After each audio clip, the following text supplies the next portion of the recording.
Dear Miss Love, magandang araw po sa inyong lahat. Itago niyo na lang ako sa pangalang Rosalie. Isa po akong doktor sa isang public hospital. Araw-araw akong nasa duty, sanay sa pagod at sanay sa pressure ng trabaho. 35 taong gulang na ako pero hindi naman sa pagmamayabang. Maganda ako. Maputi ang balat ko, makinis, at madalas na pagkakamalang mas bata sa edad ko. Wala pa ho akong anak, kaya siguro isa rin yun sa dahilan kung bakit balingkinitan pa rin ang pangangatawan ko. Ang asawa ko ay si Marvin, kaedad ko lamang at isang engineer. Mabait naman to at responsable, pero kung ako ay workaholic, mas workaholic ang asawa ko. 5 taon na kaming kasala. Pero hanggang ngayon ay hindi pa rin kami nabibiyaan ng anak. Hindi dahil may problema kami sa isa't isa, kundi dahil halos wala kaming oras para sa isa't isa. Palaging nauuna ang trabaho. Sa totoo lang, para na nga lang kaming magkasama sa bahay. Hindi na mag-asawa sa pakiramdam. Madalas siyang wala. Nasa site, nasa probinsya o kaya nasa biyahe. Kapag muwi naman siya, ako naman ang wala dahil nasa ospital ako. Kapag sabay man kaming nasa bahay, pagod na kaming dalawa. Walang kwentuhan, walang lambingan, tulog agad. Nung una, ayos lang naman sa akin. Akala ko nga normal lang yun. Akala ko ganoon talaga kapag parehong may pangarap at pareho kayong busy. Hanggang sa dumating si Kuya Albert, ang panganay niyang kapatid. Mas matanda sa amin ng ilang taon. Isa tong sundalo. Matagal din siyang nawala dahil sa serbisyo. Hanggang isang araw, nagsabi siya kay Marvin na magbabakasyon siya at makikituloy muna sa amin kahit ilang buwan lang. Pumayag ang asawa ko kaagad dahil wala namang dahilan para tumanggi. Hiwalay na si Kuya Albert sa asawa niyang si Jonah. Hindi kasi kinaya ni Ate Jonah ang buhay na palaging naghihintay, palaging mag-isa, palaging walang kasiguraduhan. Wala rin naman silang anak kaya mabilis lang ang pangyayari. Naghiwalay agad sila. Gabi noon nung dumating siya. Kakauwi ko lang din galing duty. Pagod na pagod ako noon at gusto ko na lamang magpahinga kaagad. Pero nang makita ko siya, napahinto ako. Malaki na ang katawan niya noon, pero mas lalong tumikas ngayon. Malapad ang balikat, matigas ang braso, at moreno ang balat. Halatang sundalo. Doon ako napatingin ng matagal. Iba siya sa asawa ko. Si Marvin ay maputi at payat lang. Si Kuya Albert, lalaking lalaki. Malakas ang dating niya. Doon pa lang may kung anong kumabog sa loob ko. Hindi ko pinansin yun dahil ayokong bigyan ng kahulugan. Sa mga sumunod na araw, mas naging malinaw ang sitwasyon sa bahay. Mas lalong naging abala si Marvin. Ni halos hindi na kami nagkakausap na dalawa. Si Kuya Albert ang madalas kong makasabay sa umaga at sa gabi. Kumain ka na. Nagluto na ako. Pagod ka ba? Mga tanong na matagal ko nang hindi naririnig sa asawa ko. Kapag uuwi ako galing ospital, minsan ay may nakahain na. Minsan nga pagising ko ng umaga, may mainit ng kape. Hindi naman siya nagsasabi ng kung ano. Ginagawa niya lang talaga yon. At doon ako unti-unting nahuhulog. Isang umaga, muntik na akong madulas noon sa kusina. Buti na lang nasa tabi ko lang siya at mabilis niya akong nasalo. Napakapit ako sa braso niya. Mainit at matigas. Napalunok ako noon at nagkatinginan kami. Walang nagsasalita pero parang pareho kaming nakaramdam ng kakaiba. Agad akong kumalas at tumawa para pagtakpan ng kaba. Salamat kuya. Siya naman ay ngumiti lang. Wala namang sinabi. Pero mula noon, nagbago ang lahat. Nagbago pati na ang kabog ng dibdib ko. Mas naging malakas ang tensyon, hindi sa salita kundi sa mga kilos. Sa paraan ng paglapit niya kapag magkausap kami. Sa paraan ng mga tingin niya kapag akala niya'y hindi ko napapansin. Alam kong mali. Bayaw ko siya. Asawa ako ng kapatid niya. Pero sa bawat gabing mag-isa akong natutulog habang nasa trabaho si Marvin, doon ko naramdaman ang kakulangan. At si Kuya Albert ang nandyan, palaging present. Siyang nag-aalaga, siyang gumigising ng umaga. At doon ko naramdaman ang presensya niya, na may kasama pala ako, na masarap palang gumising na may nag-aasikaso sa'yo. Hindi pa naman ako lumalampas sa linya, pero ramdam kong papalapit na kami roon. At sa totoo lang, Miss Love, hindi na ako sigurado kung gusto ko bang umatras kung sakaling may mangyaring higit pa sa inaasahan ko.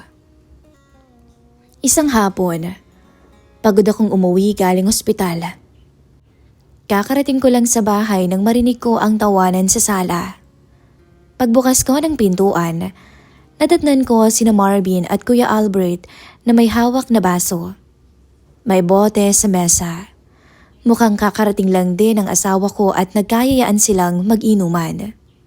Uy, pati ko habang nilalapag ang bag ko.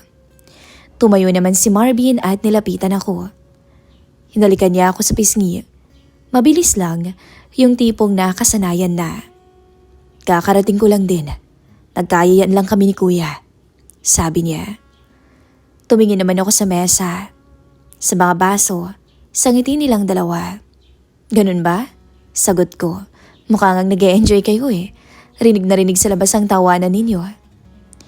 Doon ko napansin ang tinginan namin ni Kuya Albert. Saglit lang pero may kakaiba. Nagkatinginan kami tapos pareho kaming napangiti. Para bang may lihim na hindi maipakita. Mauna na muna ako sa kwarto.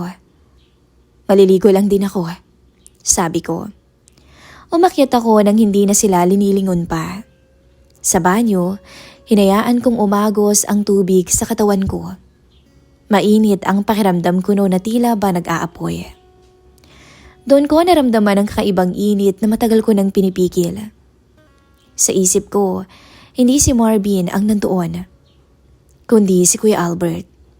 Ang mga tingin niya, ang ngiti niya, at ang presensya niya kanina. Pinapagalitan ko nga ang sarili ko. Mali ito, pero kahit anong saway ko sa isip ko, hindi siya umaalis. At para bang mas lalong lumalakas. Pagkatapos kong maligo, nagsuot na ako ng manipis na night dress. Hanggang tuhod lamang ang haba. Ramdam ko ang lamig ng hangin sa balat ko. At ang presko. Huminga ako ng malalim at bumaba. Pagdating ko sa sala, wala si Marvin. Pero nandun pa rin si Kuya Albert. Nakaupo at may hawak na baso. Napatingin siya sa akin nung maramdaman niya siguro na nandun ako. At ramdam kong nagbago ang tingin niya. Tinitigan niya ako mula ulo hanggang paa. At tila hindi maalis ang tingin niya sa akin. Nasan si Marvin? Tanong ko. Lumabas. May kausap sa telepono kanina pa. Sagot niya. Ay nako, hanggang dito talaga sa bahay puro trabaho pa rin ang nasa isip niya. Tumangon na lamang ako at dumiretso sa kusina. Kukuha lang sana ako ng tubig. Akala ko mag-isa lang ako, pero hindi ko inaasahan na susunod siya. Maya-may narinig ko ang yabag niya sa likod ko. Tumigil ako habang hawak ang pitsyel. Hindi ako lumilingon. Alam mo ba, bigla niyang sabi, mababa ang boses. Ang sexy mo. Ang ganda mo pa. Napapitlag ako noon. Muntik ko pang mabitawan ng pitsyel. Lumingon ako. Gulat na gulat ang mukha ko. Kuya. Napahinto naman siya sandali na para bang nagising sa sinabi niya. Salamat. Salamat sa papuri. Dagdag ko na lamang na pilit ang ngiti. Tahimik lang kaming dalawa. Ramdam ko ang kakaibang tibok ng puso ko. At dahil sa lapit niya, Kahit kakaligo ko lang, ramdam na ramdam ko na kaagad ang init. Hindi naman ako makagalaw. Para bang may humawak sa mga paa ko at ayaw akong paalisin. Hanggang sa magkatinginan kami. At maya-maya bigla siyang lumapit ng bahagya. Hindi ko na alam kung sino ang nauna noon. Ang alam ko lang, nagtagpo ang labi naming dalawa. Isang mabilis na halik na siyang nagpagising ng diwa ko. Sapat para magliyab ang puso ko. Napaatras ako kaagad. Hingal at nanginginig. "Kuya," bulong ko. Bago pa siya makasagot, narinig namin ang boses ni Marvin mula sa labas. "Kuya Albert." Napalingon naman si Albert sa direksyon ng pinto. "Nandito ako sa kusina, may kinukuha lang." Sagot nito na napakanormal ng boses. Tumalikod naman ako kaagad at nagkunwaring umiinom ng tubig. Bumalik na si Albert sa sala at muli silang nag-inuman na dalawa. Nakaupo ako noon sa malayo. Pilit kinakalma ang sarili. Pero bawat tingin at sulyap ni Kuya Albert sa akin ay may kasamang paalalan na nangyari sa kusina. Sa paglipas ng mga oras, Miss Love, mas lumakas noon ang mga tawanan nila. Ang kwentuhan. Si Marvin ay halatang tinatamaan na. Ako naman noon ay nagpaalam na naaakyat na dahil hindi na ako komportable. Sa kwarto, humiga na ako sa kama naming mag-asawa. Rinig ko pa hanggang doon ang boses nila. Hanggang sa unti-unting humina. At hanggang sa tuluyang tumahimik ang buong bahay. Ilang sandali pa, naramdaman kong bumukas ang pinto ng kwarto namin. At may gumalaw sa tabi ko. Akala ko ang asawa ko yun. Nakapikit lang ako ng time na yon, pero gising ang diwa ko. Hanggang sa bigla kong naamoy ang hindi pamilyar na pabango. Hindi yun ang asawa ko. Dinilat ko ang mga mata ko at nilingon ko siya. Si Kuya Albert ang nandoon. Gulat na gulat ako noon. "Kuya Albert, anong ginagawa mo dito?" "Lasing na si Marvin, nakatulog na sa may sofa." Bulong niya. Tapos nilapit niya ang labi niya sa tenga ko. "Ang ganda mo, alam mo ba yon? Sinasayang ni Marvin ang katulad mo." Nag-iba ang pakiramdam ko noon. Dapat ay lumayo ako. Dapat ay umalis ako pero hindi ko ginawa. Na para bang matagal ko nang hinihintay na mangyari ang mga sandaling yun. Hanggang sa hindi na namin napigilan ang mali. Hindi ko na rin inisip ang tama. Inisip ko na lamang noon ang init na nararamdaman ko at ang pagkukulang ng asawa ko pagdating sa kama. Isang halik ang pinagsaluhan naming dalawa. Tila kami sabik na sabik. Hanggang sa maya-maya pa, kinalas niya ang lahat sa akin at doon niya ako tinitikang maigi. Ang swerte ko naman. Alam mo ba yon? Hindi ko alam kung ngingiti ba ako noon. At doon, Miss Love, naganap ang isang bawal na sandali. Kinabukasan noon, pagkagising ko, wala na siya. Nasa tabi ko na si Marvin at mahimbing ang tulog.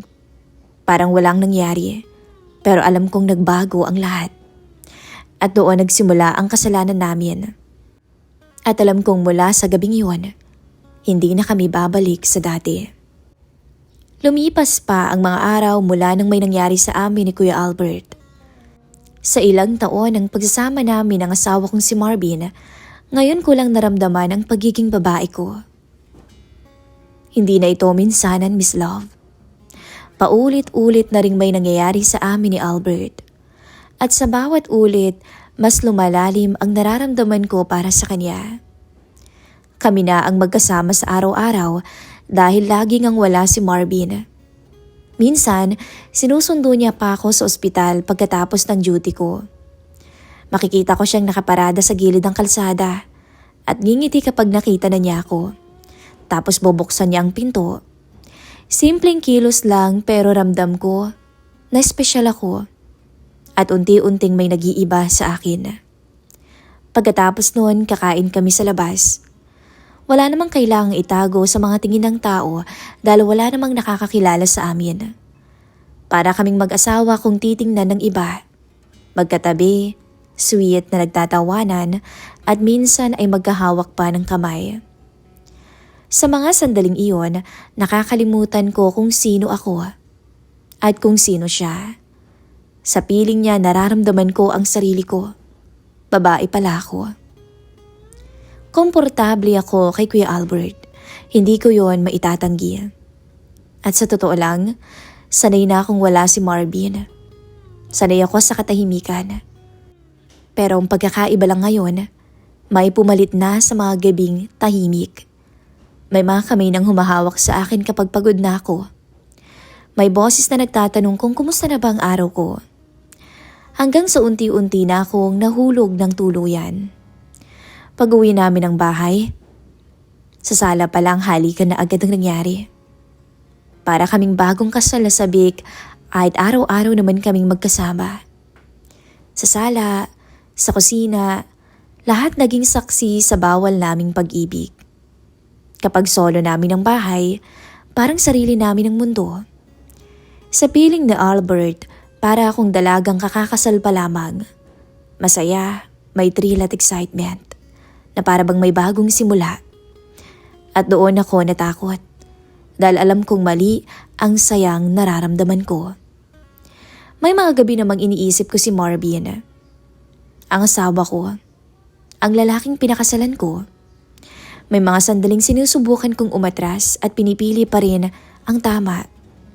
Pero sa tuwing wala siya, at nariyan si Kuya Albert, bumibigay ako. Mas madaling sumunod kaysa lumaban. Hanggang isang araw, day off ko noon. Nasa kwarto kaming dalawa ni Albert, nagtatampisaw sa ligaya. Biglang umuwi nun si Marvin nang wala kaming kaalam-alam. Akala kasi namin ay may aasikasuhin pa siya sa probinsya. Nasa kwarto kaming dalawa at nalulunod sa sarap na tinatamasa. Hindi na namin narinig ang pagbukas ng pinto sa ibaba. Hindi namin narinig ang mga yabag ng paa sa hagdan. Masyado kaming nalunod ng mga sandaling yon. Hanggang sa biglang bumukas ang pinto ng kwarto naming mag-asawa. Nakita kong nakatayo si Marvin sa harap namin. Kitang-kita niya ang lahat at walang kailangang ipaliwanag. Walang kailangan na itago. Ang mukha niya ay punong-puno ng galit at gulat na sabay. Anong ginagawa niyo? Sigaw niya. Nalamig ang buong katawan ko noon. Para akong nawalan ng boses. Hindi ako makapagsalita. Hindi ako makagalaw.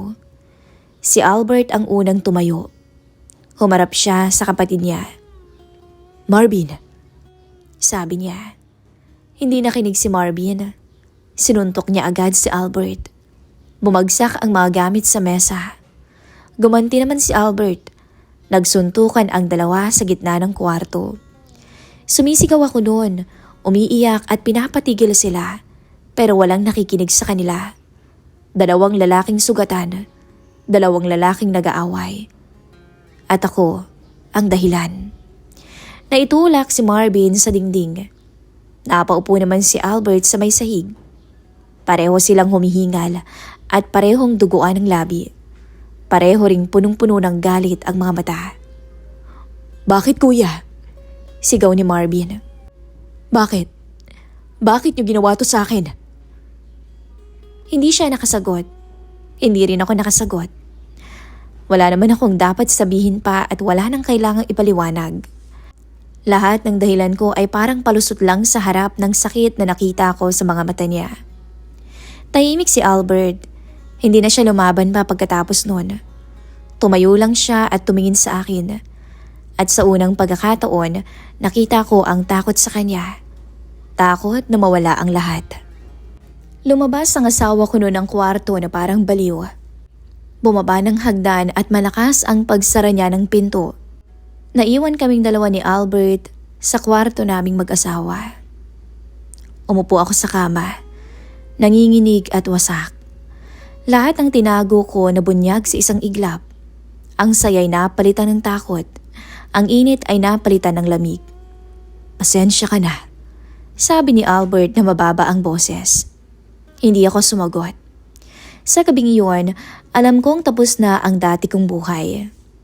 Ang natira na lang ay ang resulta ng mga pinaggagawa ko. Pero alam ko, sa sarili ko, mahal ko na si Albert. Pero asawa ko pa rin si Marvin. At sa gitna ng dalawang yon, ako ang nawasak. Hindi ko alam kung may babalikan pa. Ang alam ko lang noon, ang apoy na pinili kong paglaruan ay tuluyang nakasunog sa lahat. Simula nung gabing yon, hindi na ako kinausap pa ni Marvin. Nasa iisang bahay kami pero parang multo. Nalaman kami sa isa't isa. Wala namang tanong, wala ring sigawang naganap. Pero araw-araw akong umuuwi na para bang may bigat na bato sa dibdib. Alam kong kasalanan ko at handa akong harapin yon. Si Albert, isang umaga, kinausap niya ako sa may sala. Seryoso ang mukha niya. Sinabi niyang aalis na muna siya para raw sa ikabubuti ng lahat. Para hindi na raw lalong masira pa ang relasyon namin ng kanyang kapatid. Kinausap na rin daw niya si Marvin. Nagpaalam na siya rito. Tumango ako. Pumayag ko kung umalis siya kahit masakit. Kahit pakiramdam ko ay pinuputol ang huling bagay na nagpapasaya sa akin. Wala naman akong karapatang humawak pa. Kaya't hindi ko na siya pinigilan. Hindi ako umiyak sa harapan niya. Pero niyakap niya ako ng sandali. At doon ko na-realize at naramdaman kung gaano ko siya kamahal. Pag-alis niya, tuluyan na akong naiwan sa bahay. Si Marvin ay bihira nang umuwi. Kapag umuwi man, tahimik lang to. Hiwalay na ang kwarto namin. Hiwalay na rin ang buhay namin. Para bang tapos na kami kahit walang salitang binibitawan. Lumipas ang ilang linggo, isang gabi kinausap ako ni Marvin. Doon lang ulit kami nagkaharap ng maayos. Tinanong niya ako kung mahal ko pa ba siya. Pero hindi ko na kayang magsinungaling.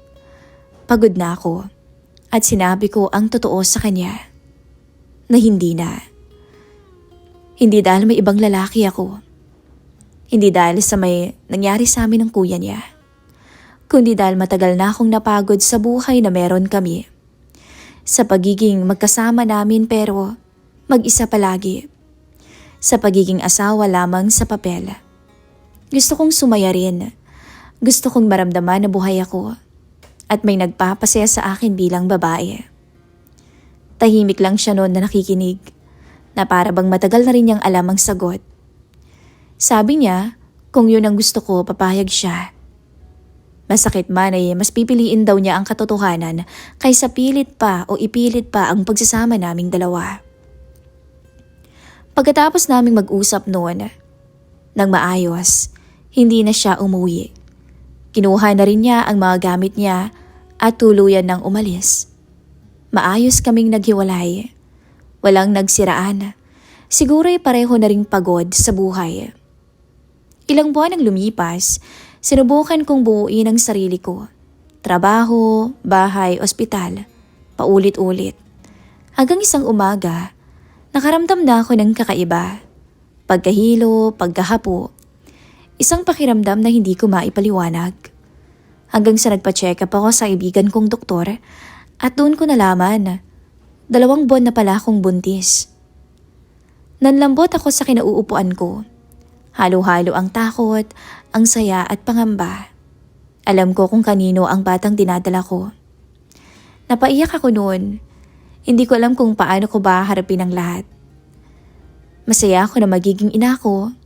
At malungkot naman ako dahil lalaking walang ama ang bata. Hindi ko to sinabi agad kahit kanino.